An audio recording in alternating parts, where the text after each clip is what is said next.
2 delegados vão comandar a CPI do crime organizado. E você vai ver também.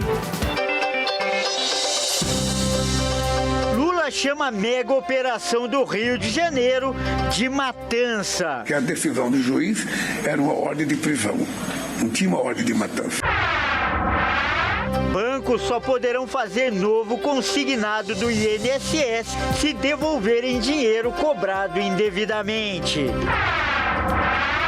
IBGE divulga a lista dos sobrenomes mais comuns no Brasil e Silva é o primeiro lugar. E ainda, ingressos para a final da Libertadores custam entre R$500 e R$1.700. Tudo isso você confere a partir de agora no Jornal das 18h30.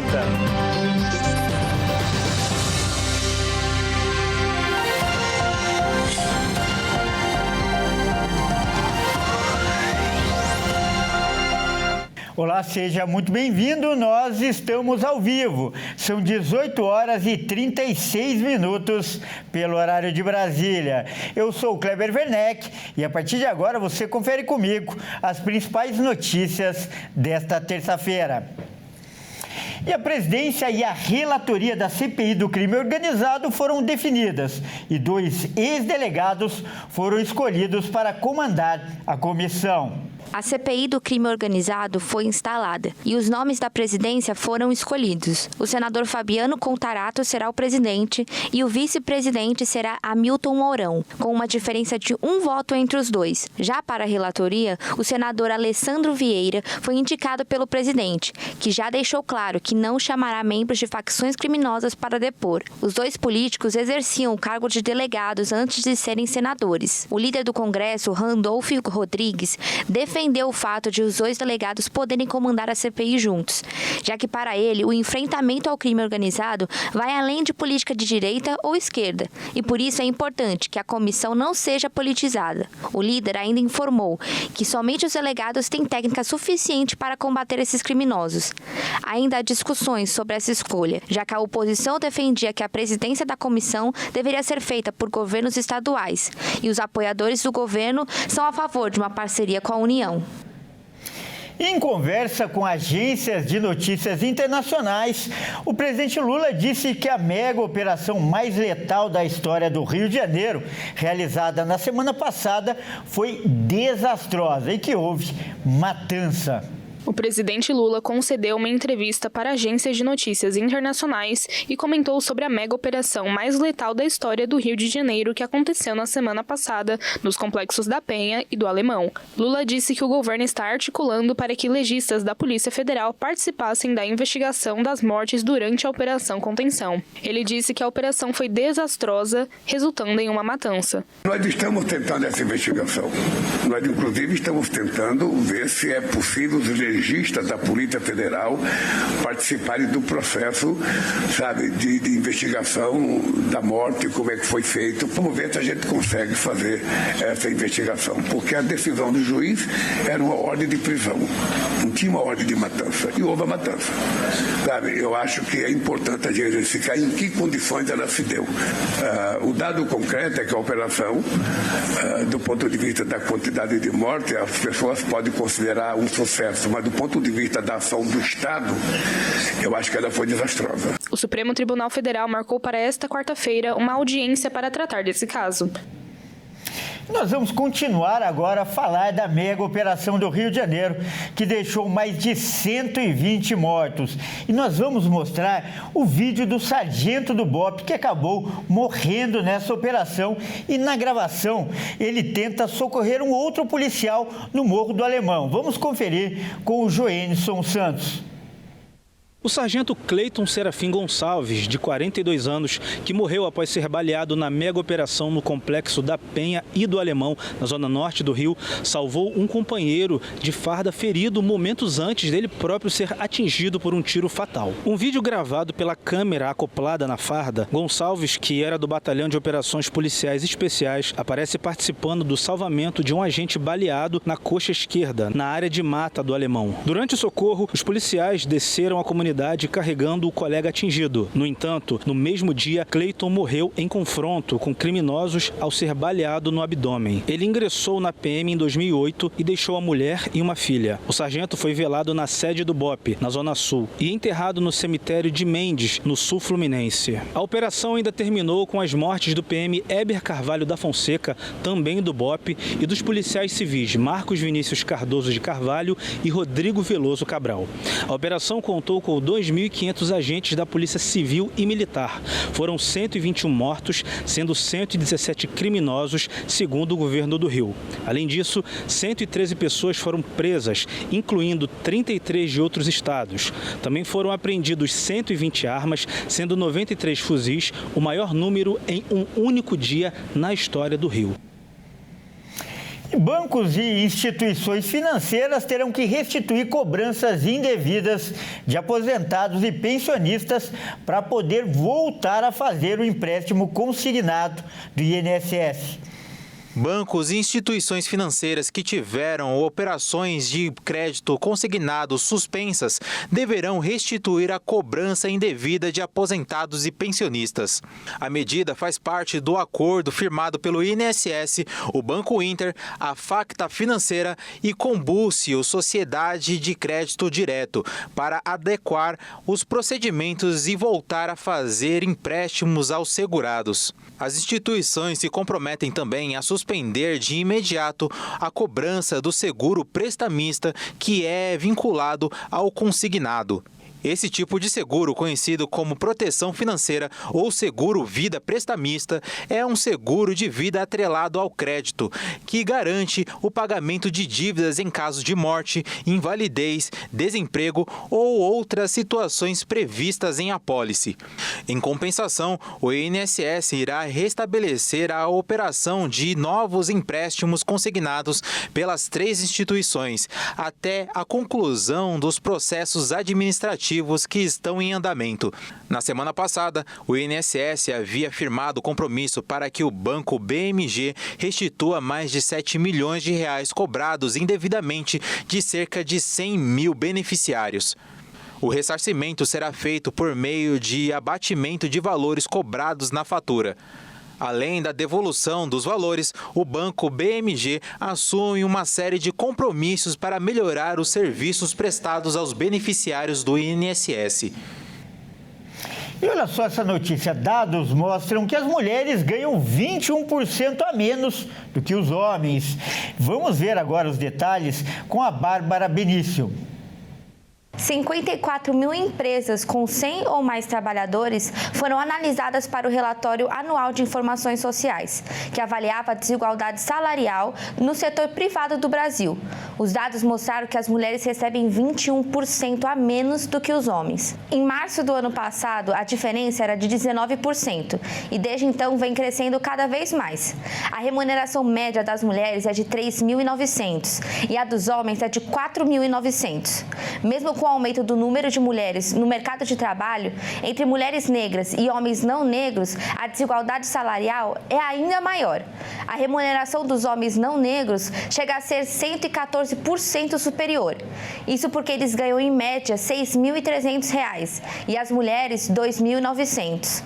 A ministra das Mulheres, Marcia Lopes, comentou o quanto é urgente combater essas desigualdades mais profundas, principalmente a que afeta as mulheres negras. Segundo um levantamento, os principais motivos usados pelas empresas para justificar as diferenças salariais são tempo de experiência nas empresas, cumprimento de metas de produção e a existência de plano de cargos, salários ou carreira. Dados da Organização Internacional do Trabalho mostram que o Brasil poderia ampliar sua economia em 382 bilhões de reais se houvesse mais políticas voltadas à igualdade de gênero nas empresas. O Banco Mundial também disse que caso as mulheres tivessem as mesmas oportunidades que os homens no mercado de trabalho, o PIB global poderia crescer mais de 20%. E veja a seguir, IBGE divulga a lista de sobrenomes mais comuns no Brasil. E ainda, ingressos para a final da Libertadores começam a ser vendidos. Nós voltamos já.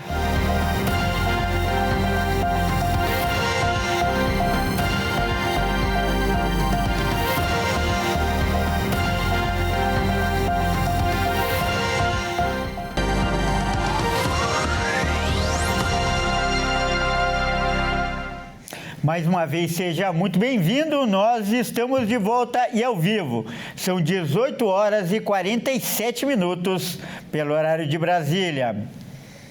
E pela primeira vez, o IBGE divulgou o ranking dos sobrenomes mais populares do Brasil. Como é de conhecimento geral, o sobrenome Silva é o mais comum. Santos veio em segundo lugar. E até o sobrenome do nosso missionário aparece na lista dos mais populares. Confira. O ranking do IBGE revelou que 34 milhões de brasileiros têm o sobrenome Silva. Santos é o segundo mais popular, com 21 milhões de pessoas.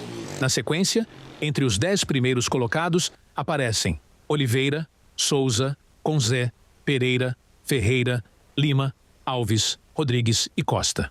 Já entre os 20 sobrenomes mais comuns, há ainda o Souza com S, Gomes, Nascimento, Araújo, Ribeiro, Almeida, Jesus, Barbosa e em 19º lugar, entre os mais populares, aparece o sobrenome do missionário R.R. Soares. Sim, Soares está entre os 20 mais comuns no Brasil, com 2.615.000 cidadãos. No site do IBGE, é possível consultar outros sobrenomes mais populares e mais detalhes. Os dados foram coletados no censo 2022 e permitem saber também quais são os nomes mais comuns. Maria, entre as mulheres, e José, entre os homens, continuam sendo os mais usados. E agora é hora de falar de esportes aqui no Jornal das 18h30. E quem traz as informações é o Bruno Buenos. Boa noite, Bruno. Bruno, vamos começar falando de um assunto, que gerou muita repercussão nesta tarde, que foi a fala de ex-técnicos brasileiros sobre o Ancelotti, o atual treinador da seleção. Conta pra gente esse climão, Bruno. Pois é, Kleber, como você falou, ficou um climão mesmo, viu? Uma boa noite a você e também a todos que nos assistem. Os ex-técnicos Emerson Leão e Oswaldo de Oliveira participaram de um evento da CBF que contou com a participação de Carlo Ancelotti, atual técnico da seleção.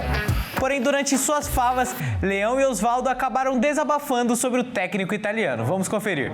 Nesta terça aconteceu o segundo Fórum Brasileiro dos Treinadores de Futebol, com diversos nomes que fizeram história no futebol brasileiro, com capítulo à parte para o italiano Carlo Ancelotti, técnico da seleção brasileira, que recebeu placa da Organização da Federação de Treinadores. O evento aconteceu na sede da CBF, mas o evento não é promovido pela Confederação, que apenas cedeu o espaço. Mas o que seria um reconhecimento ao italiano virou motivo de desabafo a favor de brasileiros, nas palavras de Emerson Leão e Oswaldo de Oliveira, que discursaram contra treinadores estrangeiros na frente de Carlo Ancelotti. Antes eu falava que eu não suportaria treinadores, e você sabe que eu já falei isso, né, Zé? Você sabe que eu já falei isso e não minto. Não mudo a minha opinião, mas tenho que ser inteligentemente suficiente para dizer que nisso tudo tem um culpado. Nós treinadores, somos culpados da invasão de outros treinadores que não tem nada a ver com isso. Não estamos falando de nome, não estamos falando de nacionalidade. Estamos falando de erro nosso. Eu já parei. Eu não sou mais treinador, não sou mais atleta. Mas continuo dando a minha colaboração quando solicitado. Portanto, mudei de ideia nesse exato momento. Wagner Mancini, técnico do Bragantino e presidente da Federação Brasileira de Treinadores, também estava presente no evento. No fim de seu discurso, Emerson Leão desejou sorte a Mancini e, sem citar o nome de Carlo Ancelotti, repetiu os votos fitando os olhos do italiano. Boa sorte para você também. Outro homenageado, Oswaldo de Oliveira, apoiou a fala de Leão contra estrangeiros, mas disse que, como não tinha jeito, torceu para que fosse Ancelotti no caso de receber um treinador estrangeiro. Antes de encerrar, desejou sucesso na Copa, mas deixou claro que quer um técnico brasileiro de volta na CBF. Como o Leão falou, eu também sou favorável à presença dos treinadores brasileiros, tanto nos clubes como na seleção. Mas eu confesso a vocês que não tem jeito, tem que ser um estrangeiro, então eu torci para ser esse senhor. Torci. Não tem jeito. Não tem jeito. Então que seja o Carlo Ancelotti. Nós cheguemos a ter novamente os treinadores brasileiros brilhando, dirigindo os clubes e quando, é claro, o Ancelotti foi embora, depois de ser campeão ano que vem, que volte um brasileiro para a seleção. É realmente um clima muito chato. Bom, mudando de assunto agora para falar que o Abel Ferreira está muito próximo de ter o seu contrato renovado para comandar o Verdão pela 6ª temporada seguida. Algo muito raro em um país que os times costumam trocar de técnico tão rápido. Abel Ferreira está próximo de renovar seu contrato com o Palmeiras. As conversas entre o técnico e o clube avançaram de forma decisiva nos últimos dias e a renovação até dezembro está praticamente selada. As últimas pendências foram resolvidas e falta apenas a assinatura para o anúncio oficial.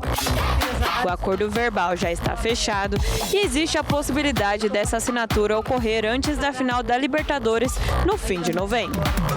O otimismo é grande em todas as partes envolvidas e o sentimento dentro do clube é de que é o momento ideal para formalizar o novo vínculo, principalmente após a classificação histórica para a final da Libertadores.